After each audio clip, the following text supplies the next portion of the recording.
Hello friends, how's it going? It's me, Betty Jean. In today's video, I'm going to be answering some of your questions about just kind of the behind the scenes of YouTube. I was recently inspired by videos that both Angelica and Amy Loves Makeup did. I will of course have their videos down in the description box. They did the same kind of topic where they asked their followers for questions relating to the behind the scenes of YouTube, and I thought it was a fun video idea. I've answered questions like this before in the past, but it's been quite a long time, so I figured since being inspired by their videos, now would be a good time to whip another video up again. Before we hop into the video itself, I did of course film this look, even though I'm wearing glasses today.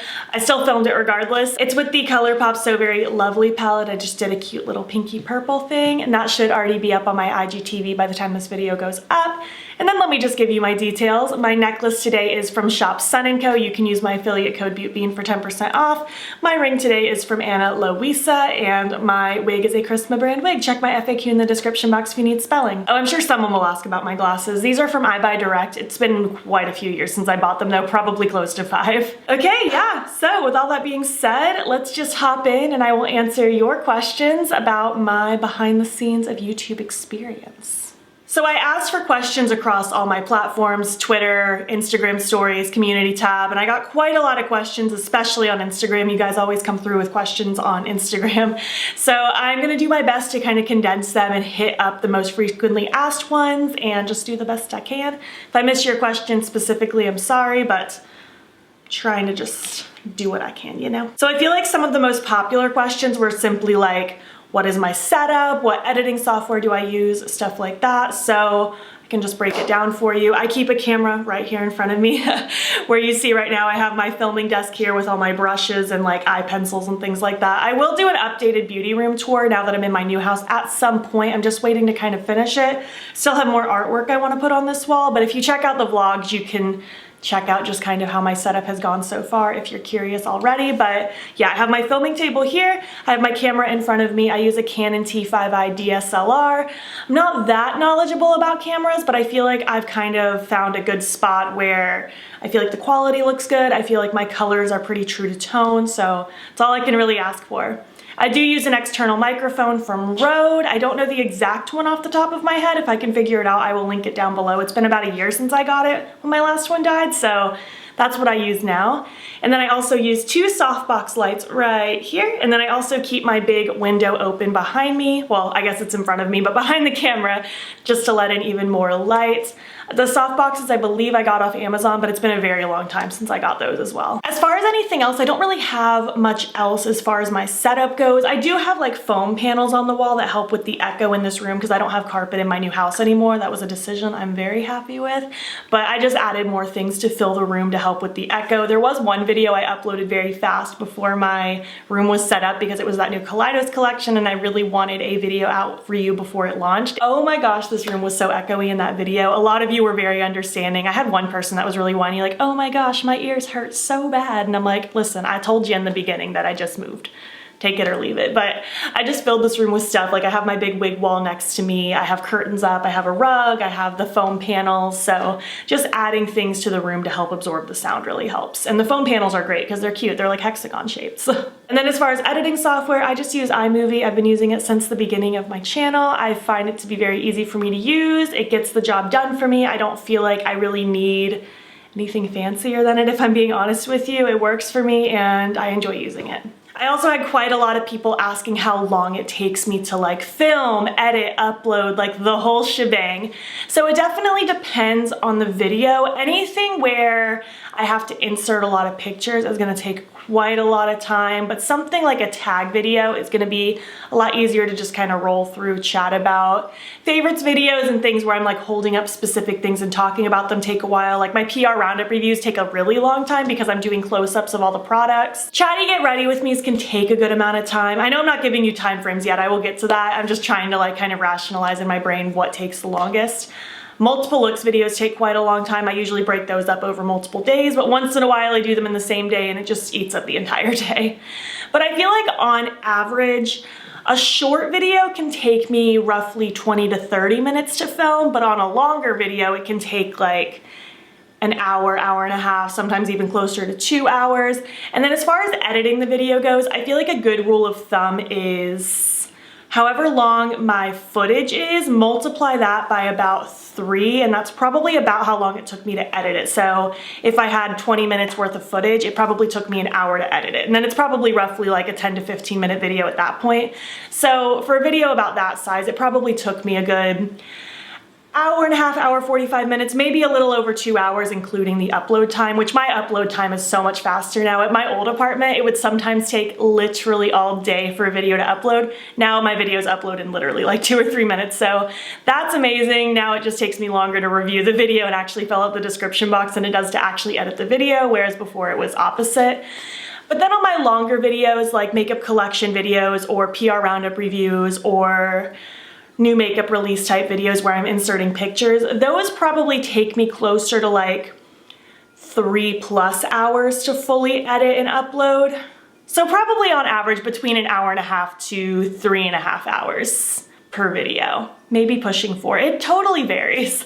That's the moral of the story. I also had questions on roughly how much time I spend a week doing YouTube stuff. I try to keep track of how much time I spend on YouTube and doing my salon business because I'm doing everything by myself and I want to make sure I'm not overworking myself too much and just making sure I'm working a healthy amount. I feel like typically my work week is around 40 to 50 hours, just depending on how heavy the week was. If it's a week where there's not a lot of new makeup releases out that I need to like really get out really fast, usually I can keep my workload down to like 35 to 40 hours, like a normal workload, a normal American workload, I guess, right? But if it's a week where I have a lot of stuff that I really want to get out as fast as possible for you guys, it can sometimes lean a little closer to the 50 hours a week. My salon on average is close to probably 30-ish hours a week I spend in the salon, so then I usually spend anywhere from like 10+ hours doing YouTube stuff a week, which doesn't sound like a lot, but it is my part-time thing at the end of the day, and it is still mostly a hobby. It's not really a livable income for me. It definitely gives me something, but it's not like my full-time gig, if that makes sense. So on YouTube stuff specifically, probably at least 10 hours a week on the low end, sometimes pushing 20. Totally depends, 10 to 20 hours. It was a very roundabout way of answering that question. But I feel like it's important to have the context because this isn't my only gig. This is just my kind of part-time side hustle hobby type thing. I got asked, what is my least favorite part about creating content? That's a good question. I feel like the answer to that changes because I do genuinely enjoy doing this or I wouldn't be doing it. But I feel like what I'm least happy doing kind of changes. I feel like right now my least favorite part is the editing just because of how time consuming it can be. And I'm not at the point where I'd want to hire an editor, and I don't know if I'd ever feel comfortable doing that because I know I get annoyed with myself and I would hate for other people to get annoyed with editing me. But I feel like editing is my least favorite right now just because it's so time consuming. Like in a perfect world, if I could just like film and it be done, that would be great. I'm scared of live streams though, so that's not possible. And I don't dislike editing. It's just my least favorite part because of how time consuming it is. I'm currently really busy with my salon. I'm busy trying to make my house a home now that we're moved into our house finally as of a month ago. So I'm just trying to balance a lot of things. I'm trying to prioritize my mental health and time for myself, trying to make sure I'm not on my phone for a couple hours a week. And I'm just trying my best to balance everything. So the editing takes up the most time. So that's what I've been like the least inspired to do lately, but obviously I'm doing it. I'm still pumping out videos for you. I was also asked what's the most stressful part about creating content. And I feel like that's a different answer than just like my least favorite.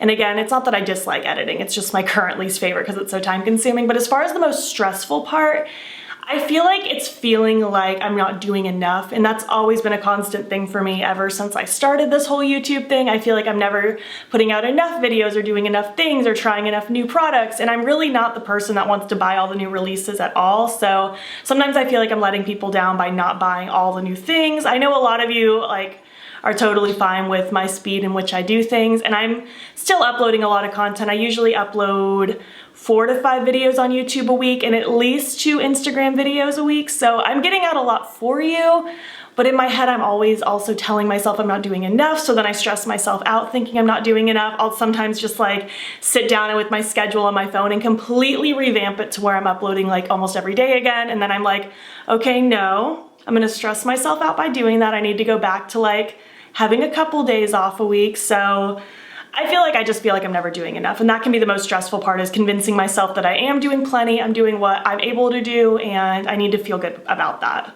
What do I do when I'm feeling uninspired? I feel like if I'm feeling completely uninspired and I don't want to do anything, especially if it's like when I need to be filming or something, like I know I need to be planning some content, that is kind of a sign where I'm like, okay, a day off needs to happen. I need a day where I don't film, I don't work in the salon, I don't edit, I just take a day for me, which I don't take a complete day off like that very often, but that's usually the clue when it's like, okay, I need to take a break, and then usually after I take that day off, I feel a lot better, I feel more excited, I feel rejuvenated.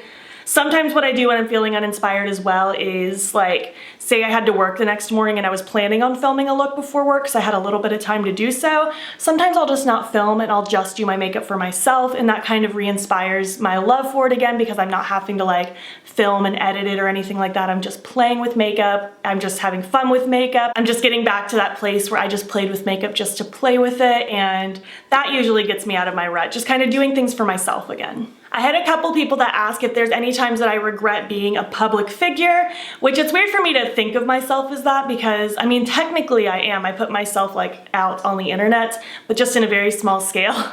And sometimes it's hard for me to wrap my head around the fact that like people watch me that I've never met, you've never met me. It's a whole thing. Sometimes I spiral down that.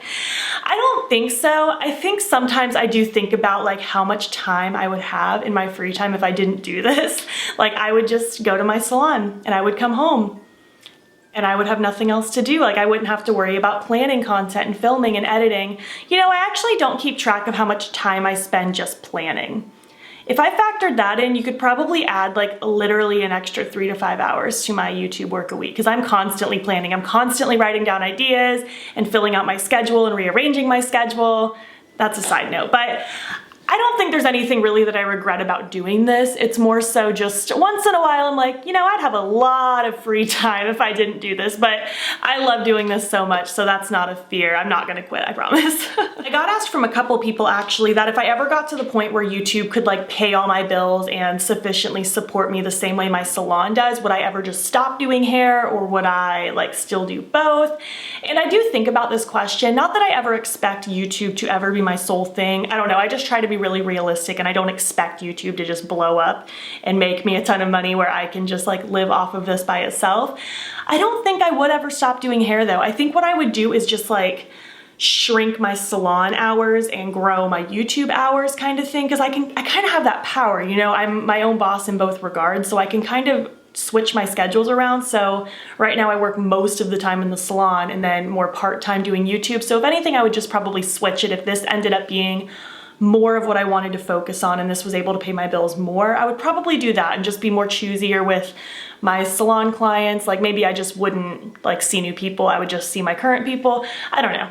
I've only thought about it a little bit because that's not like a realistic thing right now. That's not even a decision I have to make, but I don't think I would ever completely stop doing hair, especially because YouTube could just like shut down the next day if I ever started making this my full-time thing. So it would be nice to still have my salon thing going and I could just grow that again if YouTube ever slowed down. And I love doing hair, so I don't think I would ever stop now. Not as of right now. When will I know it's time to stop doing YouTube? I think when I'm genuinely just not happy anymore. I think when it's becoming more stress than it's worth, when I'm just not feeling joy from it, when I'm not excited about filming videos, when I'm not excited about makeup. I think that will be the wake-up call when I'm like, this is not exciting anymore. This is not what I want to be doing. I'm not at that point at all yet. Like I literally love doing this so much, but I imagine that's when I would realize that it's time to stop. It's just when it's not fun anymore. Has being a growing YouTuber affected my personal relationships? Does anyone treat me differently? Has everyone, like my family and friends, been accepting of my YouTube journey? I don't think it's affected my personal relationships. Honestly, a lot of my like friends and family don't watch my videos, which is fine. Like they don't have to, like you don't need to watch me all the time. But I don't think anyone treats me differently. I don't think so. If anything, like I do have friends that are like super extra supportive of it. Like they always watch my videos or comment or tell their friends. I don't know. I don't think I've gotten anything negative. Zane's mom always hypes me up. Like we'll be in public and she'll be like, oh, we're with the famous YouTuber. And I'm like, oh my gosh, I'm so embarrassed. Stop. But no, I don't think anything negative in my personal relationships has come from it. Zane has always been like my biggest supporter. He's the one who wanted me to do this from the get-go. So yeah, I don't think I have any like negative personal relationships because of it. I also got asked what's my method of keeping track of my videos, products, and filming schedule. I have like notes in my phone, and I usually have like the dates of the month filled out usually through the next month. And I usually just go ahead and pre-schedule my off days just so that I can mentally see where those are, so I can know where to put other videos. And there's certain things that I always know where they're gonna be. Like my monthly favorites video is always gonna either be on the last day of the month or the first day of the next month, just depending on where my day off lands. My PR roundup reviews are always within like those first 2 weeks of the month, somewhere in there. I also go ahead and pre-schedule where my Instagram videos are gonna go because I like them to look like a clean layout on my Instagram feed. So I go ahead and pre-plan those. And then I can also know in my head, like every time I did an Instagram tutorial, I have a place to do like a chatty video after, because it's super easy for me to just like film the Instagram video like I did today and now do my chatty video. So I'm able to kind of like schedule all those out. And then once I get those things scheduled that I already know are gonna be there, then I have all the empty gaps to kind of plug in new releases, or like a get ready with me, or a palette bingo, or something of that nature. And things move literally all the time. Like there are times that I'm just sitting on the couch and I'm like, everything needs to change. And I just pull out my phone and I start moving everything around. So it definitely works. I feel like I could do better at just committing to things and not feeling the need to suddenly add extra days, but that's how I keep track of it. And then after I complete like a film, I do a certain emoji. And then after I edit the video, I do a different kind of emoji. And then when I get the video scheduled, I do another kind of emoji. So I can keep track of like what needs to be done as well. And then once I've done it, I just erase it and call it a day. I feel like that's such a silly way of doing it, but it works. I had questions on like, how do I choose what to review and feature on my channel? So in this moment, I'm not buying a ton of makeup, which definitely helps me balance what I'm trying out and what I'm using. I'm thankful that I do get a fair amount of PR, so I'm able to kind of choose between that. And I kind of just base it on interest, on what I feel like you guys would enjoy. If I'm genuinely not sure if you would enjoy something or not, I usually run a poll on Instagram, but there's certain things that I just know you'd want to see. Like if a new Kaleidos release comes out, I'm gonna prioritize that because you want to see that as much as I want to film with it. But then like there'll be the occasional Colourpop release where I'm like, I don't even want to use this, so it's just not going to happen. Like that new neon collection, it just got sent to me yesterday. It's not very neon and I was very bored by it, so I was like, you know what, I'm just going to leave this in their packages. I'm going to let my friends go through it. I don't even want to subject you to that. Sorry if you're someone who wanted a video on that collection, but it was just a bit too boring. So I just kind of have to prioritize like what I feel like you would want to see and what I want to showcase. I did get asked if this has had any negative impacts on like my mental health, my marriage, my well-being, anything like that. As far as my marriage, not at all, because Zane has been so incredibly supportive of this journey for me, and I try my best not to take up our time together with YouTube. Like I try to do YouTube stuff during like daytime hours, like work hours when he would be working. I have 2 days off during the middle of the week where I usually spend doing YouTube stuff while he's working, so I'm not doing things at like 10 p.m. Like we still have a normal bedtime, we still eat dinner together, all that good stuff, which I think is really important. As far as my mental health, it depends on the week. I feel like there's some times where like I'll just get an influx of negative comments and it really starts to bum me out. But at this point I've just kind of learned like, let me just not be on my phone for a while and just set it aside. I'll just only pull it out if I need to upload something and then I'll put it away again, or if I'm talking to one of my salon guests, obviously. But for the most part, I feel like I've found a pretty good balance where I don't let it affect me too bad. I try not to like feed into it or anything like that. Thankfully, I don't get a terrible amount of negativity. I feel like it literally comes in waves. There'll be a solid chunk of time where I very rarely see something like negative on my channel where someone posts like something nasty, but then there'll be an influx where it's like literally 1 or 2 people a day for like a couple weeks straight. And I'm like, what is happening? So I just have to learn how to balance like that and learning when to just kind of put my phone away when that's getting to be too much. But I feel like it used to affect my mental health a lot more at the beginning, especially when negativity first started happening, because for a while you don't really see it because you're so small. I feel like I've just gotten to a better place where I can manage it. How did I drum up the courage to post my first video?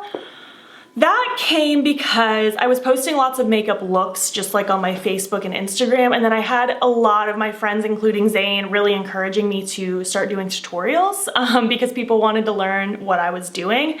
And it took me a while. I just had a lot of doubt in myself. I was like, no one's gonna wanna watch me, that's silly. But eventually I was like, you know what, I'll just give it a try. And I actually filmed my first video, I think 3 times. Like I filmed my first video on completely separate days over the course of a month because I did not like the way the first 2 turned out. And I mean, my first video ever on my channel is like very robotic and cringy to watch, but I did it and I just kind of stuck to it. And I was very like infrequent with posting at first. I think I posted usually only once every like 10 days. It was very infrequent, and then eventually I started doing it more consistently, and now I'm at the point where I have an actual schedule. So I don't know, you just kind of got to do it. You just got to practice, and then it becomes easier, and you really have to go into it with the mindset that you're doing it because you want to do it, not because you're expecting anything out of it. It's a very slow growth. I mean, not for everybody, but for me it was very slow. For my first year, I sat at just like 100 to 200 subscribers, and then the next year, it started to grow a little bit, but I think it probably took me close to 2 years to finally hit 1,000 subscribers.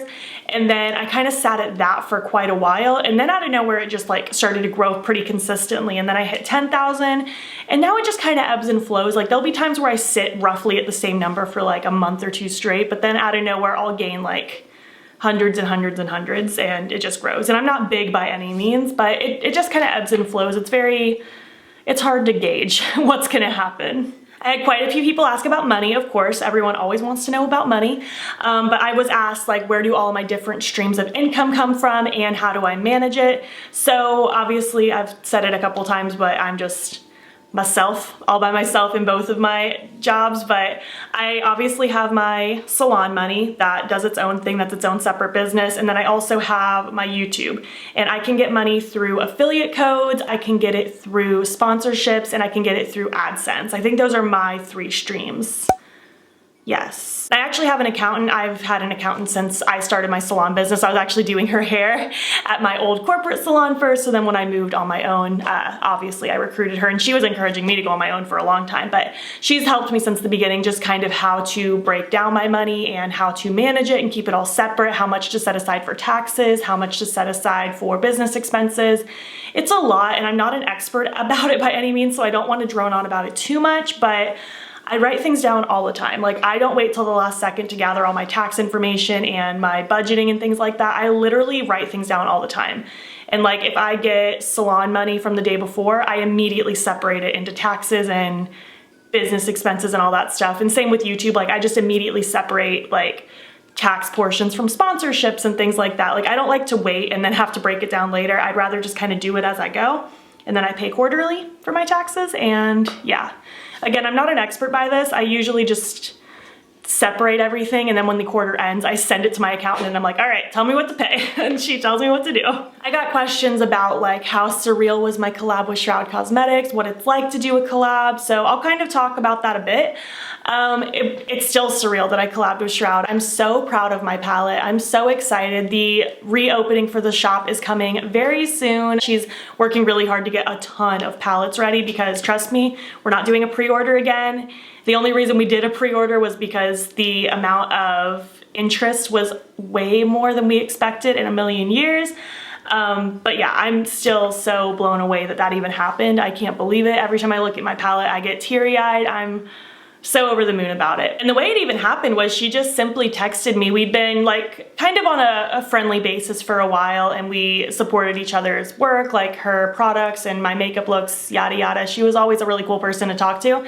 And then she reached out to me and just asked if I would ever be interested in collabing, and I literally started sobbing. It was just such a cool feeling. She reached out to me, and then I started sending her my ideas for the color palette and my theming and stuff like that, and we were definitely on the same wavelength. She was able to match my vision very easily. Obviously, I signed a contract and stuff like that so that we were like working together in a business perspective, and it was just really cool. She was always open to my ideas. It was a very pleasant experience, and obviously the whole pre-order thing was wild, and it wasn't ideal, and it wasn't what we wanted to happen, but it ended up just growing so much that that was the only solution we really had, was to just appeal to the masses and let everyone have the option of just going ahead and pre-ordering, and then she would work on all the palettes as it happened.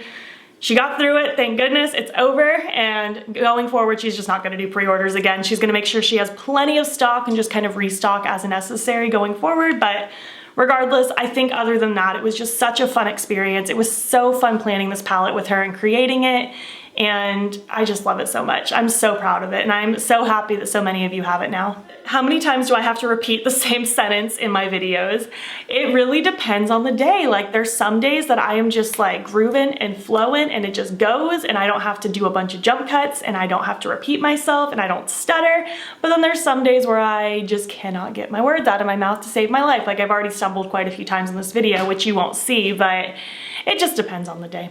I don't know how to explain it. I don't even have like an answer. Like, there's not even like, I'll do better at this time of day versus this time of day. It just depends on the day. I got asked a lot about like my biggest pet peeve about being on YouTube. I hate repeating myself so much, not in the sense that I have to repeat the same sentence because I can't get my words out, but just like, I hate answering questions that I've already answered. I hate having to constantly like say the same things. Like, there's a reason why I always say my jewelry details. There's a reason why I always say I filmed this look even though I film every look. It's because if I forget to say it, I get a million people commenting like, did you film this? Please film this, please film this, please do this, please do that. Even on my Instagram posts now, I've just gotten to the point where just like in the caption I write, there's already a tutorial for this, there's already a tutorial for this, there's already a tutorial for this, because otherwise I'll always get asked. And like, it's obviously not like a big deal. It's no one's fault. Like, not everyone just knows everything about how my channel works. It could be a brand new person, but that's why I just go ahead and say like, this is where my wig is from, this is where this is where that is, this is why I use this eye primer, this is why I don't blend it out, because otherwise I get people that ask and I get annoyed answering the same questions. It's funny because my friends that do watch my videos know that I do it for that reason without me even telling them, and they think it's so funny. Oh, this is a good question. How has my relationship with PR changed over time? Is it still exciting or does it get old? I still get genuinely really excited and really grateful every time I get a package, because I never would have expected to get packages ever. So the fact that I get packages on a fairly consistent basis blows my mind every time. There are sometimes, like, there are periods where Colourpop releases something like every 5 days. And I don't get everything from Colourpop, but I get a good variety of things. But sometimes I just get like Colourpop, and then 5 days later Colourpop, and then 5 days later Colourpop, and none of it's really that innovative either. So it just feels like, ooh, that's a lot of stuff. Or even like last PR roundup review I did, well, I guess not the last one, but the one before. So in the month of May, I got sent like 6 different mascaras, and I was like, this is a lot of mascara. It's a little overwhelming. I did not need this much mascara, but as a general rule, I do still get really excited. There's just sometimes where I'm like, why was this sent to little old me? I did not need this. But that's when I just let my friends go through things that I feel like I'm not gonna get use out of, or I have too many repeats of. Like Milk Makeup, for instance, is notorious for sending a Kush mascara with every package. And sometimes I get a package every month. So I just have so much mascara. But then my friends just come in and take what they need. Do I plan my videos taking into account the number of views other similar videos had? Yes and no. Like, I feel like I can predict a rough idea of how well a video might do based on how it's done in the past if it's like a similar type of video. But I also try not to get too attached to that idea because things can change. Like, sometimes a video that did really well one time will do not so well the next time. So it definitely varies, but I do take that into account, yes. Ooh, how do I balance doing videos that I want to do versus what people will watch? I feel like thankfully they definitely cross a lot. Like, a lot of my favorite videos to film are the ones that seem to be ones that people want to watch. Like, I really like doing my ranking my last 10 palettes videos. Those are really popular. I like doing makeup collection videos that I do every year. Like, I do it in a series. I like doing those. They're overwhelming, but I do enjoy doing them. I love doing first impressions, and those usually seem to do pretty well. I feel like what gets tricky is that I get comments from people saying like, I want this, I want that, I want this. Like, I want more multiple looks videos. I want more, I don't know, just like, I'll get comments for specific videos, or I want another tutorial with this palette that I've already done 100 tutorials on. And it's like, it gets to the point where I know the majority won't watch that, but for some reason people are vocal about wanting it. Like, my multiple looks videos, I do enjoy doing them, but I feel like people act like they want to see them more than they do. They never get as high of views as my other videos, or if they do, it takes a long time to get to that point, whereas some of my other videos are a lot quicker. I don't really know how to explain it, but it is just a balance of trying to like prioritize what I know people will want to watch, but also prioritizing what I genuinely want to film, but also making sure I include some things that I know some people want to watch. It's a balance, it's practice. I got asked for advice on how to get more visibility if you're a small channel. I don't have like a perfect answer because I was a very slow grower, but I feel like what you have to do is you gotta be consistent and post a lot, because the more you post, the more likely people will see it and the more likely you'll grow. So you just gotta be consistent and post a lot and try to post things that are relevant, try to post things that are exciting. I'm not the best at thumbnails, but I feel like you have to make your thumbnails at least semi-appealing. That's kind of my best advice. I feel like consistency is key at the end of the day. Ooh, are there any beauty YouTubers you had to unfollow because of their behavior? Yeah, if I feel like I get to the point with a creator where we just don't really align morally, or if I'm just not vibing with them as a person anymore, I'll unfollow people. I don't really keep people in my subscription feed that I feel like, I don't know, I just don't agree with them. So yes, and I feel like that should be true for everyone. Like if you just aren't agreeing with people or aligning with people, don't feel bad about unfollowing people. But I don't have to do it too often, I should say that as well. I feel like most of the people that I follow now, I've been following for a really long time. I feel like I'm following a genuine group of people. Do I ever get sick of responding to comments? No, not really. I think the only time I get sick of it, quote unquote, is again when I'm like repeating something I've already said or like answering a question that I answered in the video, but it's not that I get sick of it. I'm just kind of like, I already said that, but okay, here it goes again. But no, I never get tired of responding to you. I love reading through my comments. I don't respond to everyone because I only have so much time, but I'm reading everything, I'm hearting everything, and I just love hearing from you guys and communicating with you. Does makeup eventually start to feel like a chore? I feel like yes and no. It never feels like a chore per se, but sometimes it does feel like, oh, I have to go do my YouTube job now and film a look. And I mean, that's just part of it. I have to film for YouTube, but it never feels like a chore per se. I feel like if there's ever a time where I'm just really not feeling inspired to film, that's again kind of that clue in my head where I'm like, okay, I need to take a break. This is a day I need to take off. But for the most part, I do genuinely enjoy putting on makeup and like filming for you. Do I get tired of being positive when recording? How do you deal with bad days? Well, I don't pretend to be positive when I'm recording. I feel like anytime that you see me on camera, this is me. I have gotten comments in the past where it's like, you seemed like you were in such a bad mood in this video. I hope you're okay. And I do hate comments like that because I genuinely don't film when I'm in a bad mood. If I'm in a bad mood or if I'm upset, like I'm not gonna film. Just sometimes I'm not always like crazy peppy, and I feel like I'm not a super peppy person to begin with. I feel like I'm fairly mellow, so I don't like comments like that because I'm never in a bad mood when I film, but I'm also not faking my positivity. I feel like I'm just me. I'm just here. But how I deal with bad days is I just kind of accept the bad days. Like sometimes you're just gonna have a bad day where you just need to have some time for yourself. Have I ever thought about quitting YouTube? No, I don't think so. Again, I fantasized about like, man, I would have so much free time.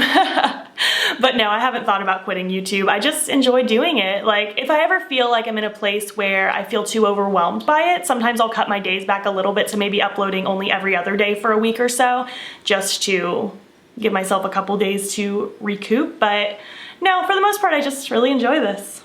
Any bad or sketchy brand experiences? I've had a few instances where like a larger brand has reached out to me wanting me to do a lot of unpaid work.